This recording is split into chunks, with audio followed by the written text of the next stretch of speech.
Hi friends, అందరూ ఎలా ఉన్నారండి? నేనైతే చాలా బాగున్నానండి. మీరందరూ ఎలా ఉన్నారో నాకు కమెంట్ సెక్షన్లో కమెంట్ చేయడం మాత్రం మర్చిపోకండి. నేను క్రిస్మస్ పండగకి అయితే మా పిల్లలకి డ్రెస్సెస్ అయితే తీసుకున్నానండి. అది ఏమేమి తీసుకున్నాను ఏంటని చెప్పేసి నేను చూపిస్తానండి వీడియోలో. నేను నార్మల్గా ఊర్లోనే లోకల్ షాప్లోనే తీసుకున్నానండి ఇద్దరికి కూడా.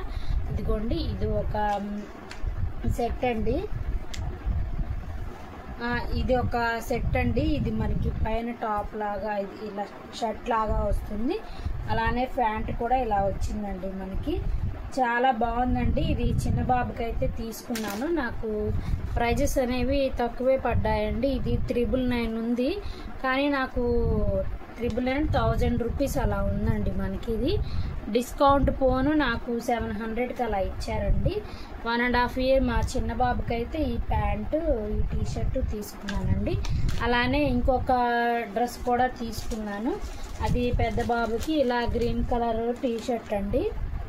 గ్రీన్ కలర్ టీషర్ట్ అయితే తీసుకున్నాను. దీని కింద ప్యాంట్ అనేది ఇలా వస్తుందండి మనకి. ఇది పెద్ద బాబుకి అయితే తీసుకున్నాను 4 yearsకి అని చెప్పేసి. ఇది ప్రైస్ ఎంత పడిందంటే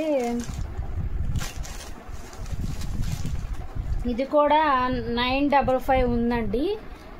955 రూపీస్ ఉంది. అయితే నాకు ఇది ఎంతకి ఇచ్చారంటే 650కి అలా వచ్చిందండి. ఇది కాక నేను వేరే డ్రెస్సెస్ కూడా తీసుకున్నానండి. కాకపోతే నాకు అది వీడియో చేయడానికి కుదరలేదండి. ఈ వీడియోలో నేను పక్కన ఏం తీసుకున్నాను ఆ డ్రెస్సెస్ అనేవి చెప్తానండి. అవి ఏంటంటే ఇద్దరికి సేమ్ ఉండేటట్టు తీసుకున్నానండి క్రిస్మస్కి అయితే. అలా నేను ఒక చిన్న ఫోటో క్లిప్ అయితే యాడ్ చేస్తానండి వాళ్ళు వేసుకున్న డ్రెస్సు. నేను వీడియో తీసేటప్పటికి లేట్ అయిపోయింది. ఇంకా ఫెస్టివల్ వచ్చేటప్పటికి నేను డ్రెస్సులు అయితే వేసేసాను. అనుకోకుండా వీడియో తీయడానికి అయితే నాకు కుదరలేదండి. ఈ డ్రెస్సెస్ అయితే న్యూ ఇయర్కి వేద్దాం చర్చికి వెళ్ళేటప్పుడు అని చెప్పేసి ఇవి తీసుకున్నాను. నేను రెండు తీసుకున్నానండి. అదేమో సేమ్ వచ్చేటట్టు తీసుకున్నాను. ఇవేమో కొంచెం డిఫరెంట్గా క్యాజువల్గా టీషర్ట్ ప్యాంట్ లాగా తీసుకున్నానండి.